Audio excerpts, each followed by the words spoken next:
नमस्कार दोस्तों, मेरा नाम है राहुल और आप देख रहे हैं हमारा YouTube channel BEd lesson plan. Lesson plan की सीरीज में आज हम एक नया लेसन प्लान लेकर आए हैं जिसका प्रकरण है राजपूत राजवंश। यह लेसन प्लान सामाजिक विषय से संबंधित है और यह उप विषय इतिहास के अंतर्गत आता है। यह लेसन प्लान कक्षा 6 के लिए बनाया गया है।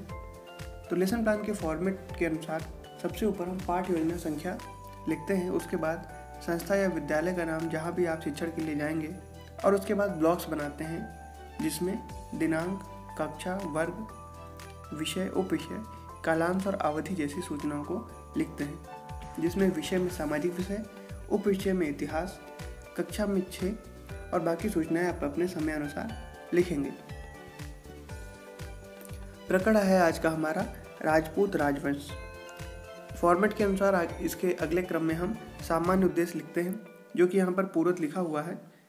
तो पूर्वत हम इसलिए लिखते हैं क्योंकि जो सामान्य उद्देश्य होते हैं वो किसी भी विषय के लिए कॉमन होते हैं। तो इसलिए प्रारंभ के कुछ लेसन प्लान में सामान्य उद्देश्य लिखने के बाद हम आगे पूर्वत लिखना प्रारंभ कर देते हैं। फिर भी जो हमारे नए दर्शक हैं उनके लिए एक बार हम सामान्य उद्देश्य देख लेते हैं। सबसे पहले सामान्य उद्देश्य में लिखेंगे विद्यार्थियों में ऐतिहासिक तथ्यों एवं घटनाओं का ज्ञान कराकर उनके ऐतिहासिक ज्ञान में वृद्धि करना। दूसरा है विद्यार्थियों में इतिहास विषय के प्रति रुचि विकसित करना। तीसरा है विद्यार्थियों की मानसिक शक्तियों का विकास करना। चौथा है विद्यार्थियों को अवकाश के सदुपयोग हेतु प्रशिक्षित करना। पांचवा है विद्यार्थियों में देश प्रेम की भावना जागृत करना। छठा है विद्यार्थियों को जीविकोपार्जन के योग्य बनाना। सातवां है विद्यार्थियों में आदर्श चरित्र का निर्माण करना। आठवां है विद्यार्थियों को अवकाश के महत्व से अवगत कराना। और अंतिम में लिखेंगे कि विद्यार्थियों को तथ्यों को समझाकर उससे संबंधित नई खोजों की भावना विकसित करना। तो इनमें से आप कोई भी 5 या 6 लेसन प्लान यानी सामान्य उद्देश्य लिख सकते हैं, इतने ही पर्याप्त होंगे। इसके बाद हम बात करेंगे विशिष्ट उद्देश्यों की। विशिष्ट उद्देश्य में सबसे पहला है ज्ञानात्मक। तो इसमें लिखेंगे कि विद्यार्थी राजपूत राजवंश के बारे में जानकारी प्राप्त कर उसका प्रत्यास्मरण कर सकेंगे। दूसरा है अवबोधात्मक। इसमें लिखेंगे कि विद्यार्थियों को राजपूत एवं उस समय के बने प्रसिद्ध स्मारकों तथा इमारतों एवं प्रशासनिक व्यवस्था के बारे में पहचान हो सकेगी। कौशलात्मक में लिखेंगे विद्यार्थियों में राजपूत कालीन साम्राज्य एवं प्रसिद्ध स्मारकों भारत के मानचित्र पर प्रदर्शित करने का कौशल विकसित हो सकेगा।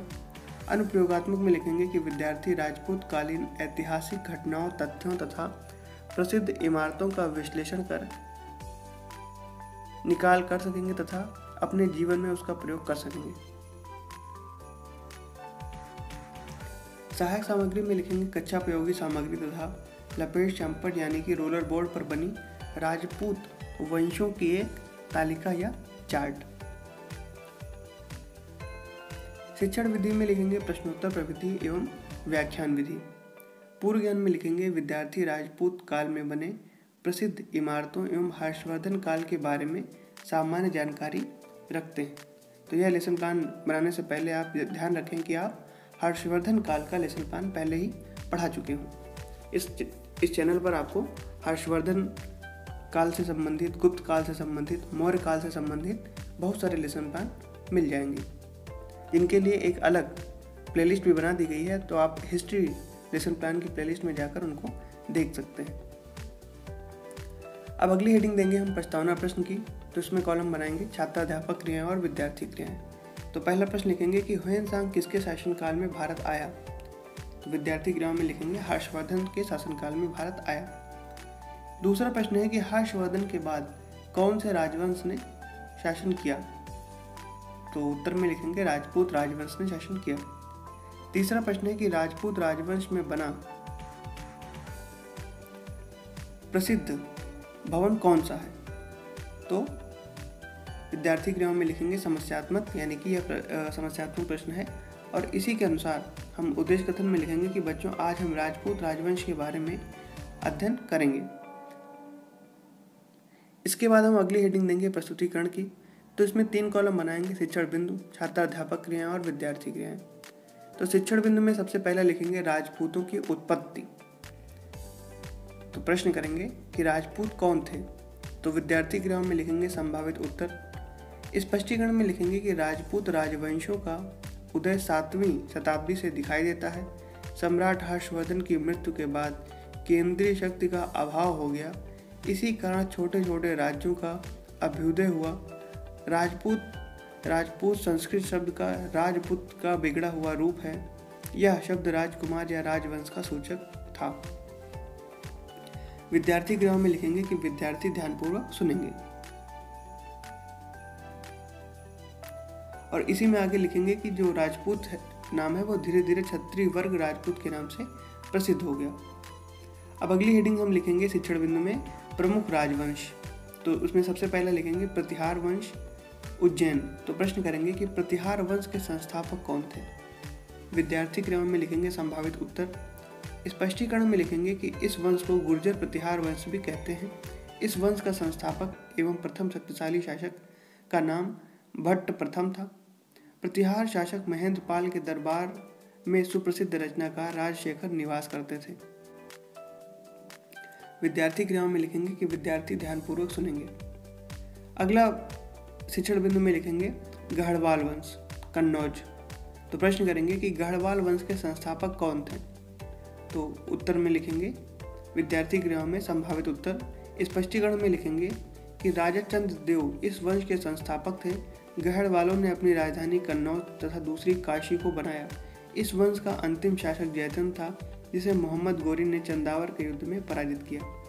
और विद्यार्थी गृह में लिखेंगे कि विद्यार्थी ध्यानपूर्वक सुनेंगे। अगला शिक्षण बिंदु है चौहान या चाहमान वंश। तो प्रश्न करेंगे कि राजा वासुदेव ने किस वंश की स्थापना की थी। तो विद्यार्थी गृह में लिखेंगे संभावित उत्तर। स्पष्टीकरण में लिखेंगे कि राजा वासुदेव ने चौहान वंश की स्थापना की थी। प्रारंभ में ये अजमेर से शासन करते थे, बाद में दिल्ली को अपनी राजधानी बनाया। इस वंश का प्रतापी राजा पृथ्वीराज तृतीय ने तराइन के प्रथम युद्ध में 1191 में मोहम्मद गोरी को हराया था।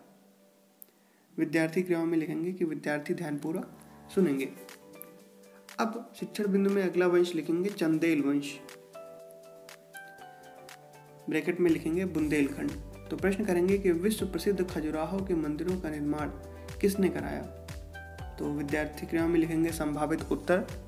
स्पष्टीकरण में लिखेंगे कि चंदेल वंश की स्थापना नन्नुक ने की थी। चंदेल शासकों ने विश्व प्रसिद्ध खजुराहो के मंदिरों का निर्माण करवाया। और विद्यार्थी गृह में लिखेंगे कि विद्यार्थी ध्यानपूर्वक सुनेंगे। शिक्षण बिंदु में अगला वंश लिखेंगे परमार वंश। तो प्रश्न करेंगे कि परमार वंश की स्थापना किसने की। विद्यार्थी गृह में लिखेंगे संभावित उत्तर। स्पष्टीकरण में लिखेंगे कि इस वंश की स्थापना उपेंद्र ने की थी। इस वंश का प्रमुख शासक मुंज तथा राजा भोज थे। 1305 ईस्वी में अलाउद्दीन खिलजी ने मालवा को जीत लिया। जिस समय उत्तर भारत में राजपूत शासकों का राज्य स्थापित हो रहा था, उसी समय गोपाल ने बंगाल में पाल वंश की स्थापना की। धर्मपाल ने सुप्रसिद्ध विक्रमशिला विश्वविद्यालय की स्थापना की थी, जो गोपाल का पुत्र था। और विद्यार्थी गृह में हम लिखेंगे कि विद्यार्थी ध्यानपूर्वक सुनेंगे। अब अगली हेडिंग हम देंगे बोध प्रश्न की, जिसमें भी 2 कॉलम ही बनाते हैं हम प्रश्न और उत्तर के। तो पहला प्रश्न लिखेंगे कि नागभट्ट प्रथम किस वंश का संस्थापक था। तो उत्तर में लिखेंगे कि नागभट्ट प्रथम प्रतिहार वंश का संस्थापक था। दूसरा प्रश्न लिखेंगे कि मोहम्मद गोरी ने चंदावर के युद्ध में किसे पराजित किया था। तो उत्तर में लिखेंगे कि मोहम्मद गोरी ने चंदावर के युद्ध में राजा जयचंद को पराजित किया था। तीसरा प्रश्न है कि किस वंश के शासक ने प्रसिद्ध खजुराहो के मंदिरों का निर्माण करवाया। तो उत्तर में हम लिखेंगे कि चंदेल वंश के शासकों ने खजुराहो के मंदिरों का निर्माण करवाया था। इन्हीं बोध प्रश्न को हम श्यामपट सारांश की हेडिंग में भी लिखते हैं। तो इसके बाद हम लिखेंगे निरीक्षण कार्य। तो इसमें लिखेंगे कि विद्यार्थियों को श्यामपट सारांश लिखने का निर्देश देकर छात्राध्यापक संपूर्ण कक्षा का घूम घूम कर निरीक्षण करेगा। मूल्यांकन प्रश्न में लिखेंगे कि सुप्रसिद्ध रचनाकार राजशेखर निवास किसके दरबार में थे। दूसरा प्रश्न लिखेंगे कि तराइन के प्रथम युद्ध में किसकी हार हुई थी। तीसरा प्रश्न करेंगे कि प्रसिद्ध विक्रमशिला विश्वविद्यालय किसने बनवाया था। और अंतिम प्रश्न करेंगे गढ़वालों की दूसरी राजधानी क्या थी। तो जो मूल्यांकन प्रश्न होते हैं इनको मौखिक रूप से ही पूछकर समाप्त कर दिया जाता है। गृह कार्य में लिखेंगे कि विद्यार्थी राजपूत काल में बने प्रसिद्ध इमारतों एवं स्मारकों की सूची बनाकर घर से लाएंगे। तो दोस्तों यहाँ पर लेसन प्लान हमारा समाप्त होता है। वीडियो आपको कैसे लगा हमें कमेंट करके ज़रूर बताइए। वीडियो को हमारे लाइक करिए, चैनल को सब्सक्राइब भी करिए और दोस्तों के साथ शेयर करना ना भूलें। धन्यवाद।